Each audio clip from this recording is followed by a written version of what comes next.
నమస్కారం. నేను జాతీయ బీసీ దళ అధ్యక్షుడిని దుండ్ర కుమారస్వామిని మాట్లాడుతున్నాను. ఈరోజు కల్తీ కళ్ళు పాము విషం కంటే దారుణమని, కల్తీ కళ్ళు విషంతో సమానమని ఈ సందర్భంగా తెలియజేస్తున్నాను.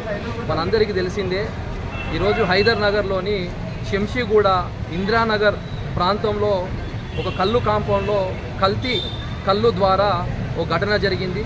శనివారం రోజున జరిగిన ఘటన ఈరోజు రాష్ట్రంలో సంచలనంగా మారిన విషయం మనందరికీ తెలిసిందే. ఈ ఘటన ద్వారా ఆల్మోస్ట్ ఒక 6 మంది చనిపోవడము, అలాగే ఒక 40 మంది వరకు కొంత సీరియస్గా ఉండడం, కోలుకుంటున్న పరిస్థితి తెలిసిందే. ఈరోజు కొందరు నిమ్స్ హాస్పిటల్లో, మరికొందరు గాంధీ హాస్పిటల్లో ప్రభుత్వం చికిత్స అందిస్తున్న విషయం కూడా తెలిసిందే. ఏది ఏమైనా కల్తీ కళ్ళు వల్ల చనిపోవడం అనేది చాలా బాధాకరమని, హృదయాన్ని కదిలించే విషయం అని తెలియజేస్తా ఉన్నాను. ఎందుకంటే ప్రతి మనిషికి జీవించే హక్కు ఉంటుంది.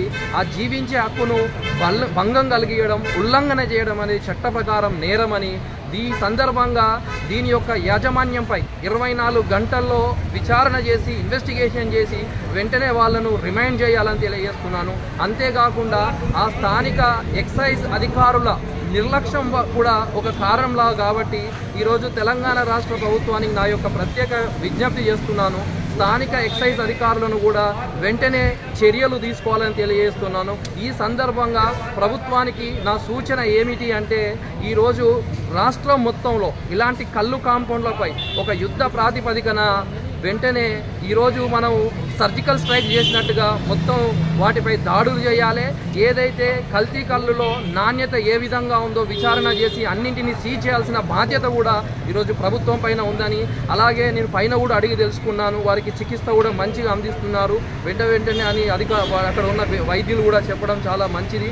అంతేకాకుండా ఇలాంటి పునరావృతం కాకుండా రాష్ట్ర స్థాయిలో ఈరోజు ఎక్సైజ్ శాఖ కావచ్చు, ఎస్ఓటీ కావచ్చు, కలిసి ఉమ్మడిగా సంయుక్తంగా కలిసి మొత్తం హైదరాబాదు మరి రాష్ట్రంలో ఎక్కడెక్కడైతే ఇలాంటి కళ్ళు కాంపౌండ్లు ఉన్నాయో, కల్తీ కాంపౌండ్లు ఉన్నాయో వాటిని వెంటనే సీజ్ చేయాలని, ముఖ్యంగా దీనికి గల ప్రధాన కారణం ఏంది అంటే క్లోరైల్ హైడ్రేట్ కావచ్చు, డైజిపమ్ కావచ్చు, ఆల్ప్రజోలం కావచ్చు, సెడిటివ్ కావచ్చు, నిద్ర రావడానికి ఇలాంటి కెమికల్స్ యాడ్ చేయడం వల్ల, దాని మోతాదు పెరగడం వల్ల అది ప్రాణానికే ముప్పు జరిగే హక్కు ఉన్నది. కాబట్టి ఇలాంటి పదార్థాలు వాడకుండా, ఇవి విష పదార్థాలు, బిఎన్ఎస్ చట్టం ప్రకారం మోర్ దెన్ 10 years జైలు శిక్ష కూడా ఉంటుందని యజమానులు దయతలచి ఒకసారి మీరు చట్టం పైన అవగాహన పెంచుకోవాల్సిన సందర్భం వచ్చిందని, ఈరోజు రాష్ట్రం కావచ్చు, దేశం కావచ్చు, పోలీస్ వ్యవస్థ ఎవరికి అండగా ఉండదు, చట్టము ఎవరి చేతుల్లో ఉండదు.